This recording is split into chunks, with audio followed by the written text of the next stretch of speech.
وہ جو اقبال نے کہا نا کہ لے گئے تسلیس کے فرزند میراث خلیل،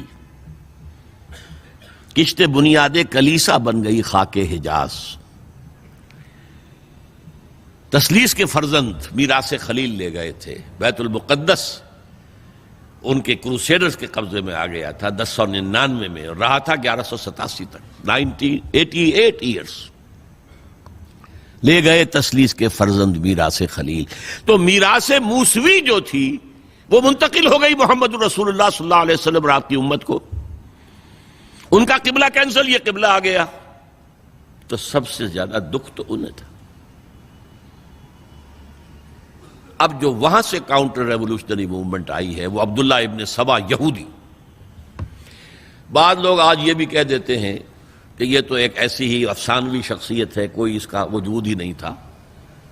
بڑی زیادتی کرتے ہیں، خاص طور پر ہمارے بعض اہل تشیع یہ کہتے ہیں، حالانکہ ان کی کتابوں کے اندر درج ہے کہ حضرت علی نے عبداللہ ابن سبا اس کے 40 ساتھیوں کو آگ میں زندہ جلوایا. رجال کشی کے اندر دیکھ لیجیے لکھا ہوا موجود ہے.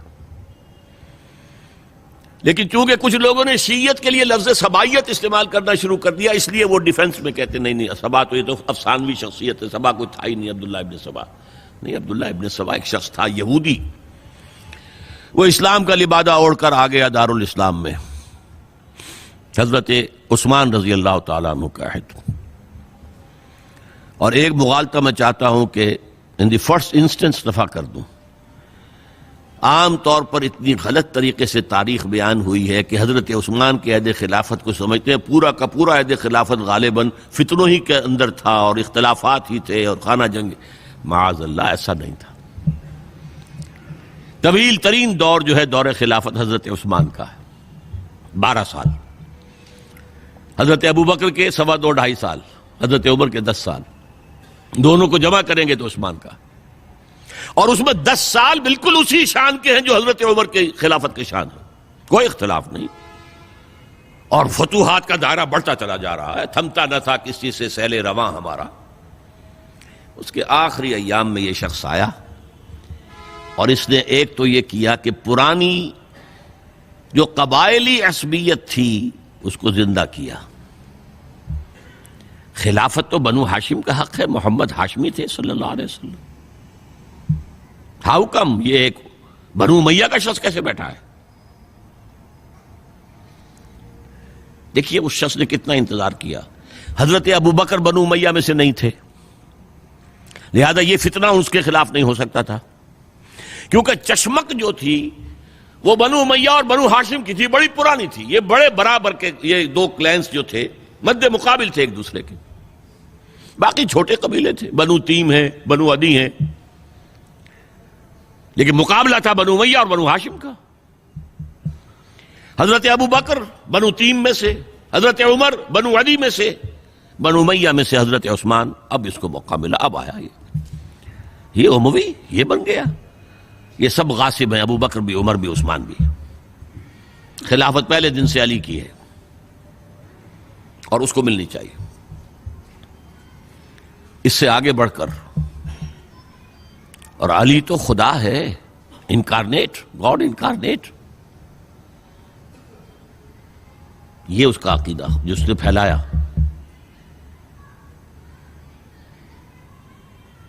یوں سمجھئے ایک شخص نے حضرت عیسیٰ کے دین کو زیرو کر دیا تھا. لوگ مانتے نہیں کہ ایک شخص اتنا کچھ کر سکتا ہے. یہودی اور سازشی ذہن، ان کی صلاحیت اور ذہانت. ایک شخص تھا پال، حضرت عیسیٰ کو خدا کا بیٹا بنانے والا. وہ توحید ختم، تسلیس آ گئی. شریعت کو ختم کرنے والا وہ حضرت عیسیٰ کہہ کر گئے تھے تم پر شریعت موسوی نافذ رہے گی. اس نے کہا نہیں، ایبروگیٹڈ، نو شریعہ. نمبر 3، حضرت عیسیٰ نے کہا تھا تمہیں تبلیغ کرنی ہے صرف یہودیوں تک.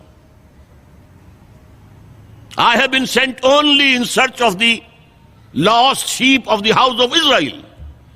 میں صرف اسرائیل کے گھرانے کی کھوئی ہوئی بھیڑوں کی تلاش میں آیا ہوں، تمہیں باہر تبلیغ نہیں کرنی. اس نے تبلیغ کا دائرہ وسیع کیا.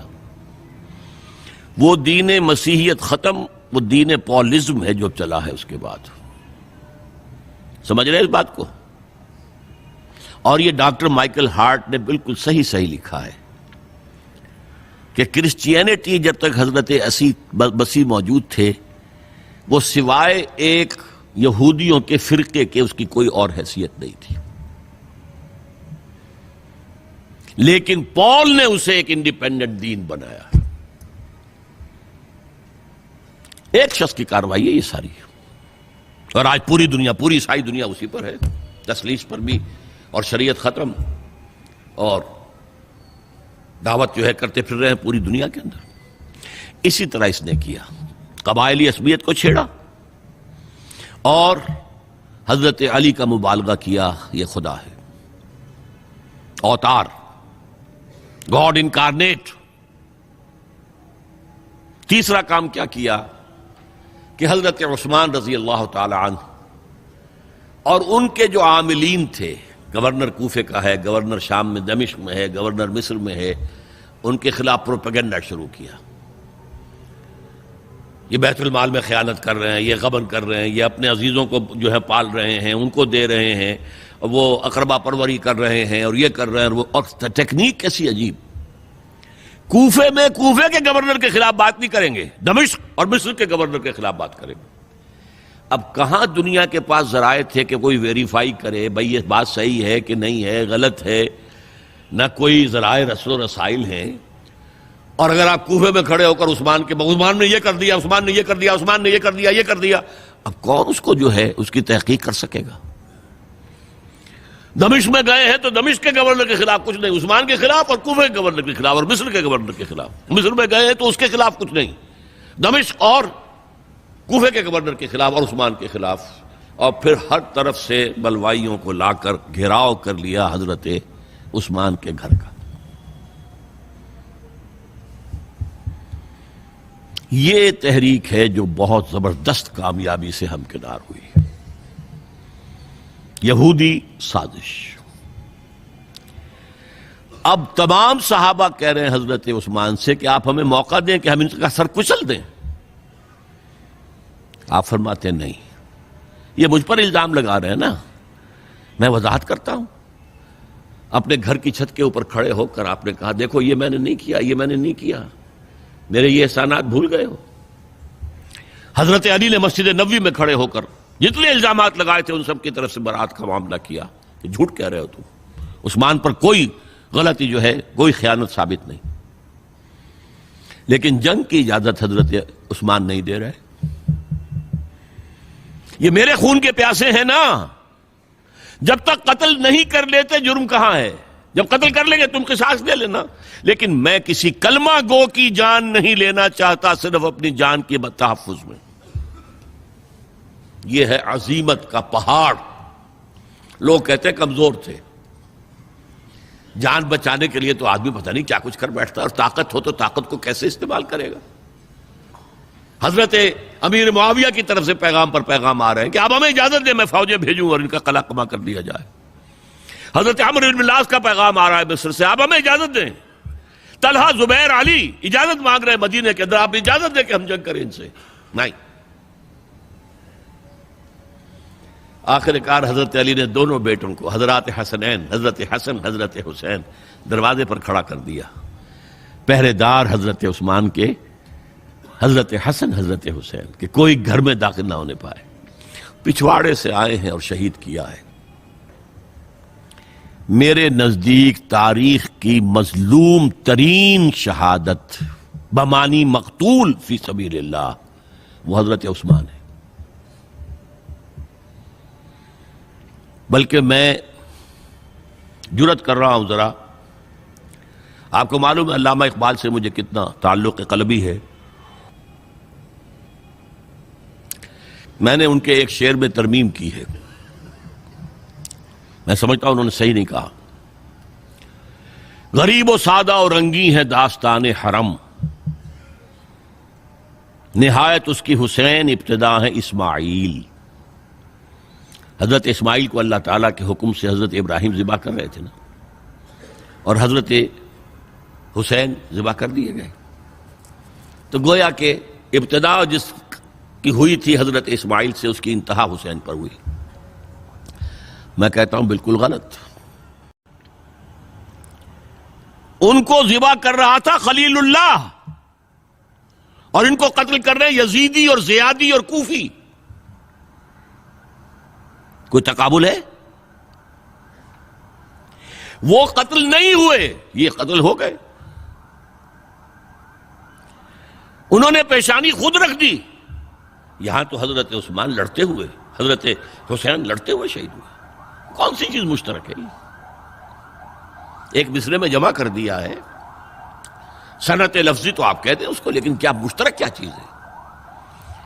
اور میں نے امید ہے علامہ اقبال سے ملاقات ہوگی اگر آخرت میں، تو وہ میری اس بات کو تسلیم کریں گے۔ میں نے اس شعر کا دوسرا جو مصرع ہے بدلا ہے، نہایت اس کی ہے عثمان، ابتدا حابیل۔ حابیل جنہوں نے کہا تھا بھائی جان آپ مجھے قتل کرنے کے لیے ہاتھ اٹھائیں گے تو میں اپنا ہاتھ نہیں اٹھاؤں گا آپ کو قتل کرنے کے لیے۔ عثمان نے کہا کہ میں نہیں کسی کو قتل کروں گا، کسی کلمہ گو کو، جو مجھے قتل کر دیں گے پھر ان سے قصاص لے لیں۔ عثمان کے پاس لاکھوں کی فوجیں، سٹینڈنگ آرمیز، پھر بھی انہوں نے اپنی جان دے دی۔ حضرت حسین بہرحال جتنے بھی افراد تھے بہادری سے، شجاعت سے لڑتے ہوئے شہید ہوئے، اس میں کوئی شک نہیں، لیکن لڑتے ہوئے شہید ہوئے نا۔ حابیل کی طرح یہ تو نہیں کہا کہ تم مجھے کرتے ہو تو کر دو، میں تو تمہیں قتل نہیں کروں گا، نہیں۔ بہرحال یہ جو تھا فتنہ، اس کو کہا ہے اور اس کو کتاب میں لکھا گیا، باقاعدہ ایک تصنیف، الفتنۃ الکبریٰ، عظیم ترین فتنہ، حضرت عثمان کی شہادت۔ اس وقت عبداللہ ابن سلام رضی اللہ تعالی عنہ ایک یہودی عالم دین تھے جو اسلام لے آئے تھے، انہوں نے کہا تھا لوگو ڈرو، عثمان کے خون کا نہ بہانا۔ میں جانتا ہوں تاریخ بنی اسرائیل کی، اگر کبھی کوئی نبی جو ہے اگر شہید کیا گیا تو 70,000 آدمی اس کے بعد مارے گئے اللہ تعالی کی طرف سے، اور نبی کا اگر کوئی خلیفہ قتل کیا گیا تو 35,000 آدمی مارا گیا ہے۔ تو اگر تم نے عثمان کو قتل کر دیا تو یہ خون کے دریا جو ہیں پھر آ جائیں گے امت کے اندر، باز آ جاؤ، خدا کے لیے باز آ جاؤ۔ لیکن نہیں، بہرحال حضرت علی رضی اللہ تعالی عنہ نے بلایا عبداللہ ابن سبا کو اپنے ہاں۔ تم کہتے ہو کہ میں خدا ہوں؟ ہاں آپ خدا ہیں۔ توبہ کرتے ہو کہ نہیں؟ نہیں۔ میں تمہیں زندہ جلا دوں گا، جلا دو، تم خدا ہو، ہماری آزمائش کر رہے ہو۔ حضرت علی نے عبداللہ ابن سبا کو 40 ساتھیوں سمیت زندہ جلوایا، اور یہ سارا کچھ معاملہ جو ہے یہ میں نے آپ کو بتایا اہل تشیع کی کتابوں میں موجود ہے۔ بہرحال یہ فتنۃ الکبریٰ ہے، جس کا نتیجہ کیا نکلا ہے آپ اچھی طرح سمجھیے۔ وہ شہادت علی الناس کا جو سیلاب جا رہا تھا، جس کی شان کیا تھی، علامہ اقبال کے الفاظ میں، تھمتا نہ تھا کسی سے سیل رواں ہمارا۔ یہ جو سیل تھا کوئی روکنے والا تھا؟ 2 سپر پاورز تھیں اس وقت، ایران، روم۔ ایران کے چیتڑے ختم ٹوٹ گئے، روم کی 2 ٹانگیں ٹوٹ گئیں، اب کون روکنے والا تھا؟ یہ انٹرنل سیبوٹاج ہے۔ اس کے بعد جو باہمی خانہ جنگی شروع ہوئی ہے، 1 لاکھ مسلمان ایک دوسرے کی تلواروں اور نیزوں سے ختم ہو گئے۔